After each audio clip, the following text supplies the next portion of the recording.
Hey everyone, how's it going? It's Joshua Ferris here. Welcome. We're going to be taking a look at the update for real estate here on the Central Coast of California. We're going to keep this pretty short and simple. You know the routine. We're going to take a look at some charts, see the median price changes over the last few months, 3 months we're going to take a look at, and then we're going to take a look at days on market.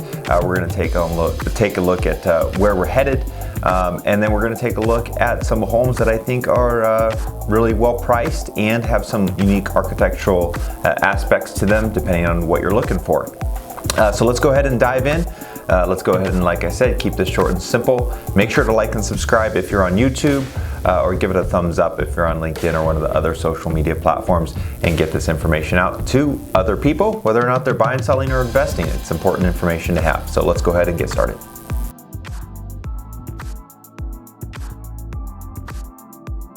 All right, so we all know that I like to start with the median sales price. Just gives us a snapshot.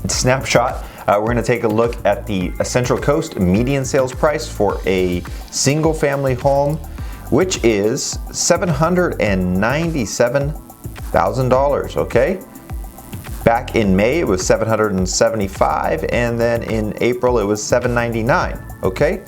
Now that's in contrast to what we saw back in January of 2021 at $645,000. So we're seeing obviously an increase there, and that's due, like we've talked about before, to lower inventory. We're seeing some folks move from the cities to the Central Coast of California, and we're also seeing, I think some of that is due to the eviction moratorium. We've talked about that in other videos, but those are some of the factors, in also the lower interest rates. I don't know if I mentioned that already. Generally, we're going to assume that the month supply is going to be lower if the price goes up, and that's what we're seeing.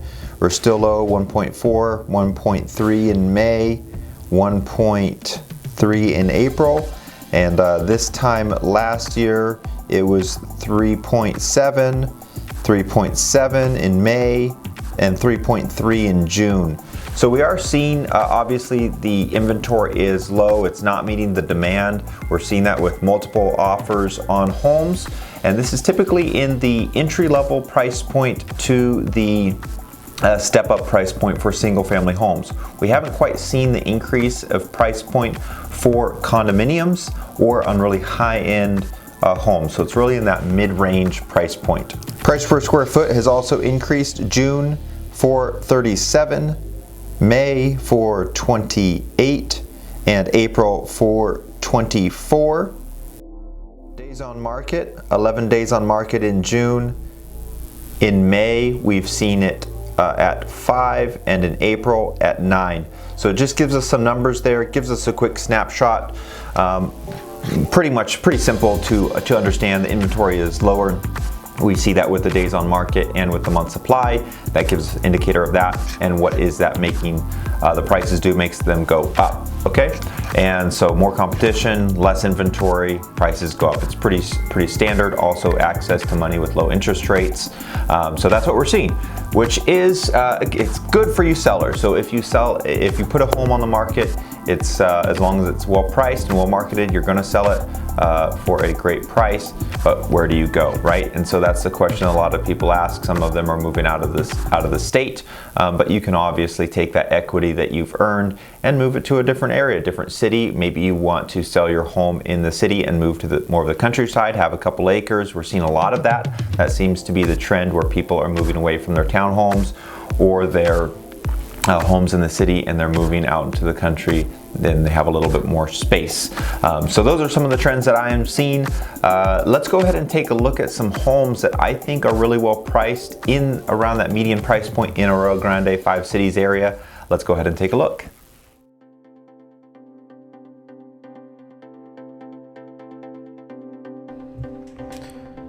This is a beautiful home located in Sea Canyon Road in San Luis Obispo. Really incorporates the landscaping well into the local countryside, and has a unique architectural characteristic that pulls upon the inspiration from Frank Lloyd Wright, which is one of my favorite architects. And like I said, I really like it because it incorporates well into the natural space around it. The irregular rooms with the natural beam ceilings and tile floor, I think, is a really great choice for this property. It has some really expansive views there, and the use of windows is really great. The deck there, you can see the Sea Canyon. It really just has some great scenic views there. Like I said, architecturally unique. It has a very unique feel to it, and I just appreciate this one a lot for the price point. Really, I don't think you could get better if you're a discerning buyer looking for something that has that characteristic architectural look from Frank Lloyd Wright.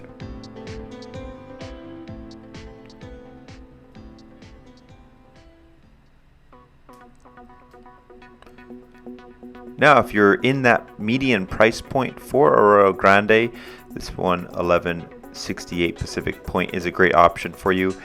Now, in this price point, around $650, you're not going to see a whole lot of updated or unique characteristics like this one. If you're looking for something it's going to be a little bit that's more basic, in the but this home $600,000 really range, has some unique that aspects just needs a to it. I little really bit like of the updating. This kitchen is a great option and the for you. choice of colors It and has hardware a big, nice for big lot. the cabinets. As you can see, it could use some Overall, exterior if this paint, is your price maybe some point, baseboards, you're going to be some happy molding. with something like but this. Overall, the price at per square foot on $649. this one, compared to what else is out there, is really great. As you can see, a nice big kitchen, but it could use some updating there with the hardware. And so this is just really a good one, like I said, compared to the other ones that are out there, but it does need a little bit of updating. But if you're able to take that on, great option for you.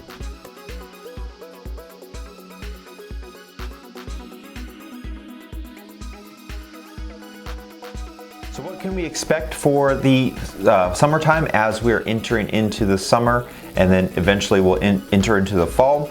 Mortgage rates experience summer swoon as Fed maintains status quo. Benchmark mortgage rates continue their downward trajectory over the last week, following the Federal Reserve Chair Jerome Powell's indications to lawmakers that the central bank won't be changing up its strategy anytime soon. The 30-year fixed mortgage averaged 2.88% for the week ending July 15th, down 2 basis points from the previous week, Freddie Mac reported Thursday. Since peaking at 3.18% in April, the rate of the 30-year mortgage has now fallen 30 basis points, or nearly 1/3 of 1%. So we're going to be seeing more of that. We're going to see that interest rates maintain their low rates, which is going to help buyers. It's also going to support the prices for sellers. I don't anticipate that rate going up much unless there's some other counter to it, because that's going to cause some issues. They need to keep that available credit, available loans, access for the housing market to keep it where they want to keep it. So another one out of the Wall Street Journal, which the headline is lumber prices are way down, but don't expect new houses to cost less. Shocking number of shocking expensive levels this spring. Lumber prices have fallen so far that they're starting to look cheap to some buyers. And so that's something else to keep in mind. Maybe that is going to bump up that new home inventory. We'll see. They're saying here on the article that don't expect the prices to go down, but that is a good sign, I think, that when you see the materials for new homes go down. All right, so what can we expect for the upcoming months? I'm going to repeat it. I feel like a broken record here, but if you're a seller, now's a good time to sell. I would definitely have something lined up if you are doing a contingency sale, because it is hard to find homes out there. If you can find a rental or a place to stay for a few months as you look, that would be a good plan, because it's a limited inventory right now. We're all experiencing that. But if you're a seller, get out there. I would say that if you are a buyer, I've said this before and I'll say it again, make sure that you're pre-approved, ready to go. I just helped my sister and my brother-in-law purchase a home, and we actually were able to compete against multiple offers, and we were able to get the home right around list price. So we weren't needing to go way above list price to get the home. So those are the headlines. Those are some updates for you all. Hope you all have a great day. And if you are on YouTube, please a like and a subscribe. Hit that notification. It really does a lot, helps me out. If you're on LinkedIn or Facebook, any of those other channels, just appreciate you watching. Feel free to share this with somebody who might be interested in buying, selling, or investing. All right, hope you all have a great day. Josh here, signing out. Bye now.